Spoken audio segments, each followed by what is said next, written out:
How can that combination of judges deal with something under Article 145(3) is preserved? It was then for 5 out of 8. We need to make amends in that also now. 5 out of 8 would mean interpretation will be by majority. Well, 5 constitutes more than majority in 8. Dhankhar साहब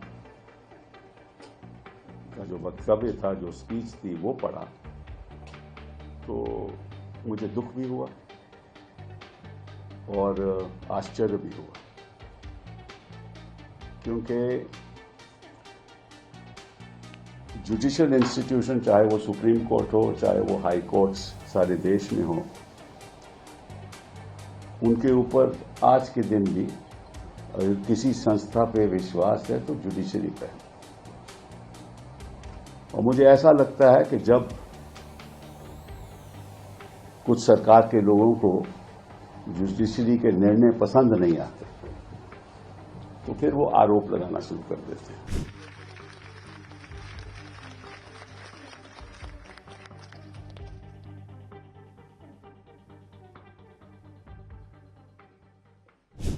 धनखड़ साहब का जो वक्तव्य था, जो speech थी, वो पढ़ा तो मुझे दुख भी हुआ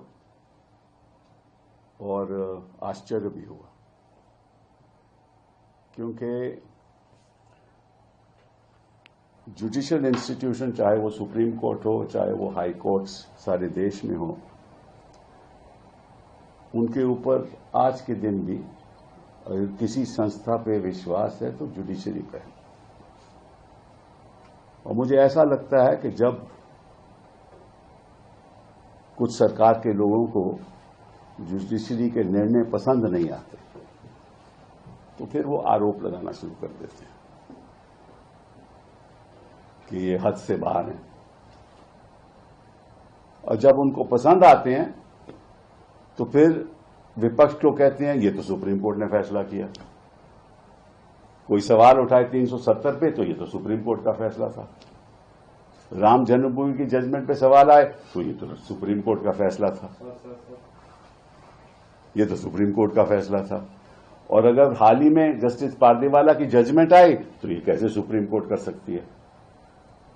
मतलब कि जो आपको जजमेंट सही नहीं लगे, आपके सोच के अनुसार नहीं हो तो वो तो गलत है, और जो आपके सोच के अनुसार है वो ठीक है।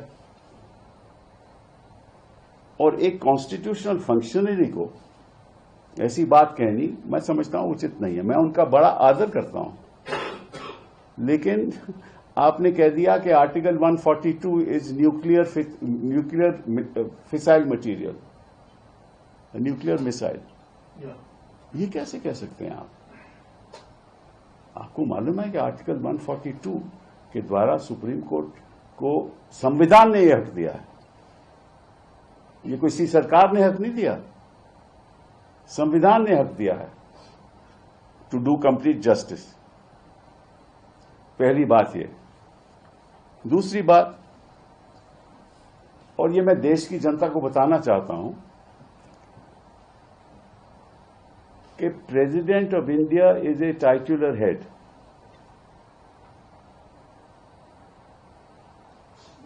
जब प्रेसिडेंट अपनी फंक्शंस करती हैं, वो कैबिनेट की एडवाइस के अनुसार करते हैं। The president acts on the aid and advice of the council of ministers. The governor of a state acts on the aid and advice of the Council of Ministers in the state। कि अगर कोई विधेयक पारित होता है तो governor के पास जाता है। गवर्नर, संविधान ने हक दिया है, गवर्नर कमेंट्स करके वापस भेज सकता है विधेयक को, और फिर अगर दोबारा पास कर दे लेजिस्लेचर, असेंबली पास कर दे, तो गवर्नर को साइन करना पड़ता है। ये संविधान कहती है।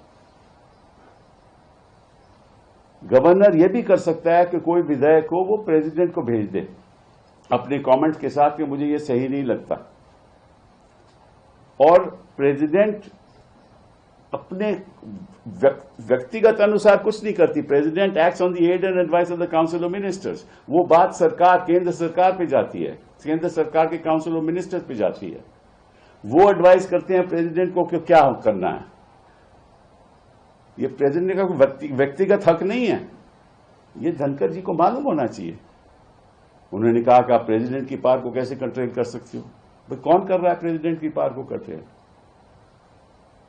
मैं उदाहरण के तौर से आपको बताना चाहता हूं कि गवर्नर के पास विधेयक जाए और वो 2 साल वहां पड़ा रहे, वो ऐसा वो अहम विधेयक हो कि जिसकी जनता के प्रति कई चीजें करनी हो, तो गवर्नर क्या बैठ सकता है?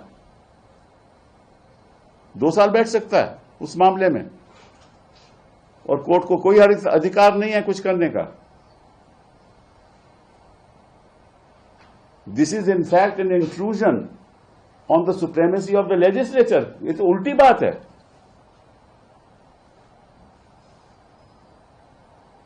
पार्लियामेंट अगर बिल पास करे, क्या प्रेसिडेंट उसमें बैठ सकते हैं कि मैं साइन नहीं करेंगे? और अगर साइन नहीं करें तो किसी को अधिकार है कि नहीं कि भैया ये ऐसा अहम बिल है, कोई टेररिज्म पे बिल पास हो या किसी और चीज पे बिल पास हो, प्रेसिडेंट ये तो नहीं कह सकता मैं साइन नहीं करते। हाँ, कमेंट्स लेके वापस भेज सकते हैं, दोबारा पास हो, प्रेसिडेंट हैज टू साइन। ये तो संविधान की परंपरा है, ये अदालतों ने डिसाइड कर लिया है ऑलरेडी। तो मुझे इस बात का आश्चर्य है कि कभी तो बेगवाल जी जाकर कहते हैं कि हद में रहना चाहिए, कभी रिजू जी केरला में कहते हैं कि ये क्या हो रहा है अगर हम भी करने लगे तो, और धनखड़ जी कहते हैं कि ये तो देखिए पुराने टाइम जब 8 जज थे सुप्रीम कोर्ट में तो 5 जज फैसला करते थे, मेजॉरिटी थी। अब तो इतने जज हैं, 2 ही जज फैसला करें। भाई 2 ही जज फैसला करेंगे ना, सुप्रीम कोर्ट तो बेंचेस पे बैठेगा, या 3 जज या 2 जज या 5 जज या 7 जज या 9 जज या 11 जज, और एक बार 13 भी बैठे थे। तो सुप्रीम कोर्ट तो ऐसे ही फैसला करती है ना।